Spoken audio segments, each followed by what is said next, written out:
Welcome to the bold analysis. Why do you think the UDA house has become very porous? And let me ask, why the UDA administration has become very porous of late? The leakages, if not to the media, then not. If something doesn't leak to the media, then it goes to the opposition. Who is feeding Raila Odinga? Who is feeding the media? I want to look at this point clearly. For the last 2 months, I think, let's just say April and May, these 2 months have been very gloomy months for William Ruto. Hapo, those months ameonyeshwa vumbi. Because within these 2 months, we have witnessed like 1, 2, 3, 4, 5. 5 scandals have leaked. The first one was the mosquito net. How someone wanted to manipulate specifications of a net that was supposed to be supported by Global Fund. Investigation was going on somewhere. That was the first scandal. And it touched on the who's and who's. And within no time, a PS was sacked. And the whole PS was sacked and KEMSA, a change of authority, change of leadership in KEMSA. Then, even the same week, we had the condemned sugar scandal. Again, touching on the big boys, the who's and who's in this country. Just this month, which is just the week, just this week, we've had a question of edible oil scandal from the Dubai, where it's also believed that government might have lost a whooping 5 billion, more than 5 billion in taxes. That has emerged. The same week, we've also spoken about NHIF expose. How fraudulent hospitals are getting money from government for non-existing bills, on pending bills. And there is another one I think I've just seen now about some water project in Kisumu. Why and they're asking Alice Wahome and Governor Nyong'o to appear within the Senate to explain this, to explain more about this, and how the expenditures are going out. The 213 controversial billion loan that Raila Odinga has spoken about. If you pay close attention, ladies and gentlemen, you'll realize that for the last 2 months, all this. Some come from the opposition, some are actually exposed by the media. Now, what exactly is the loophole?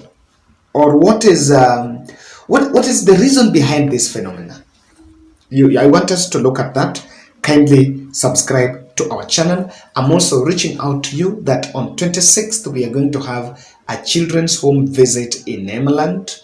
In this month, we decided to do something different. We've been supporting others in medical need, but on this one, we decided let's go and help the vulnerable. So we are targeting food stuff and dry food and clothings to the children. They are young children, primary school, to support those orphans in the children's home. So we are reaching out to you. You can get to this is our team. We have under the Bold Charity Network. We have a new admin, Kawira. So those who can donate and they're within town, the numbers are there. Also, those who can still also help and they are around Ngong Road, I've also put the contact for Brenda. You can contact Brenda. And my number is also there for the diaspora audience. Those who can do contribution and it can go towards the same project. So, I want us to get back to this. I don't know what your thoughts. The more this question, sometimes when this question pops up, someone will, some people say that because the UD administration was given power by God, was ordained by God, as we've always been told, then what it means is that God is exposing them. I've always seen people taking that line of thought. But it is not just a coincidence. Something is not right, or something is happening. The tragedy of it is this. In both the contraband sugar, the condemned sugar scandal, after people getting sacked, even the KEMSA, after people have gotten sacked, no one has been presented in court. Truth be told, no one has been presented in court and charged that he committed an offense. So it ended at a mere PR exercise of making people exit public service. There are three things that are here. There seems to be internal scramble for grabbing. So, one of the things, one reason why you will see someone going out to tell the media of the opposition is whistleblower. A whistleblower is releasing that information. Number one, he could be for you to have that information, you are in it, or you are a player, or your office is directly linked with it. So maybe a deal is done and you're supposed to be part of it and you're not in it. So what Kenyans, and sometimes we normally say, we say that Kenyans wanted it. One thing we political analysts complained about was the fact that when you have cronies around you, when you work with friends, sometimes it's very difficult. William Ruto is running government with friends. And these are friends who you bear political journey together. These are people you've worked with in the past, and they believe that you're a president because of them, because of the sacrifices they made for you. And they're people you cannot call to order. Even though you may want to, but you cannot call them to get to order, because they are also people that you believe they carry the votes with you. So this internal scramble for these deals is why this thing is going out. And what should worry then a Kenyan is the fact that the leader you chose, you elected, or even was imposed on you, has decided not to look at you, but is looking at himself and his stomach and his family. That's the tragedy. So the reason why it's going out is, number one, the customer. Number two, Uhuru loyalists are actually in it, and they are the ones leaking it. They are the ones doing this work. And it is very good of this. In Uhuru Kenyatta's second term, something happened.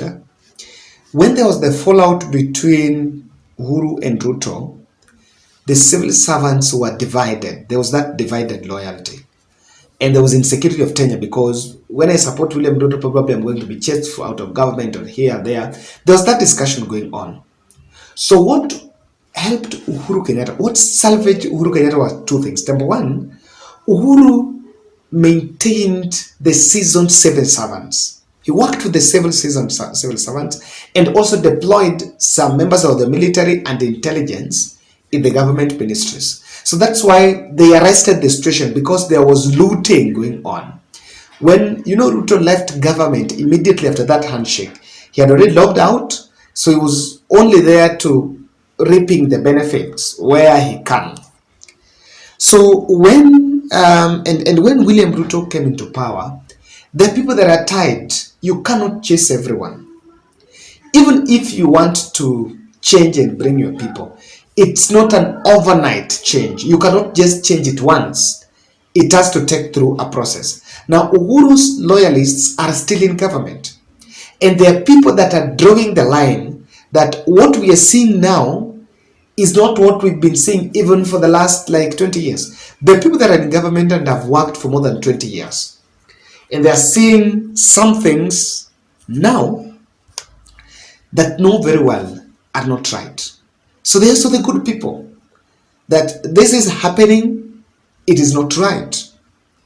And you rather have to say it to stop it. Because, this is the truth. William Ruto must accept this. You'll have to work with this for quite some time. That the legitimacy threshold is still a problem.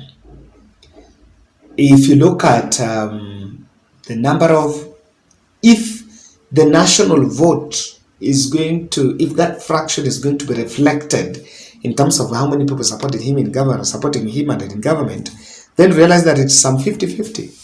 So it's clearly, there are some people that are not benefiting in it, they don't have anything to gain, but they are saying it because they believe it is wrong. Lastly, one of the reasons why people come and turn as whistleblowers is to avoid sacrificial deals.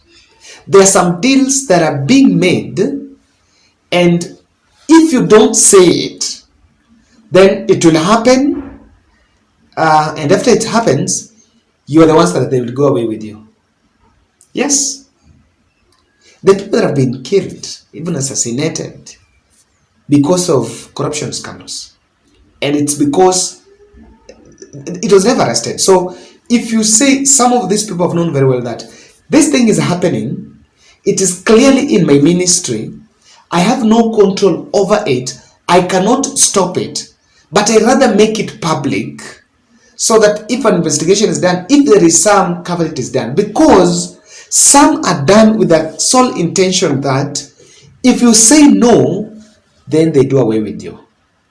They will remove you from that docket. You are shown the door.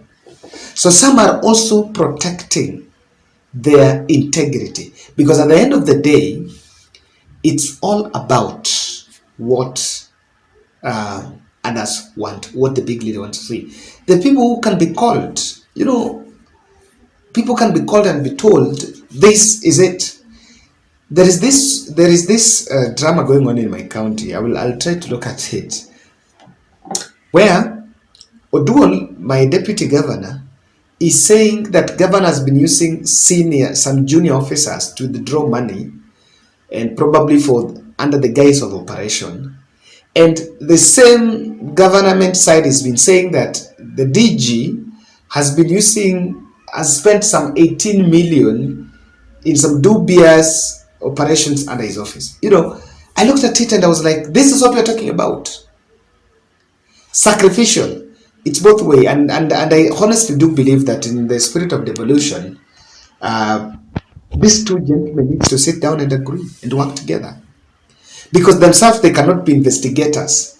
Let the investigation work. Those who are responsible take the responsibility. But devolution needs to work. They cannot continue fighting while down there, it's Mwananchi who is suffering. So that's my take, and I want to read your feedback. Why there is bit of this leakage going out? It's very healthy. Yes, it's very healthy. And it's a very clear sign that the house is falling.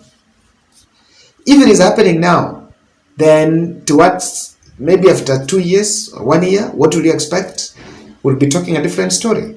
That's my take. Thank you very much for supporting our podcast, and continue supporting Bold Charity Network projects.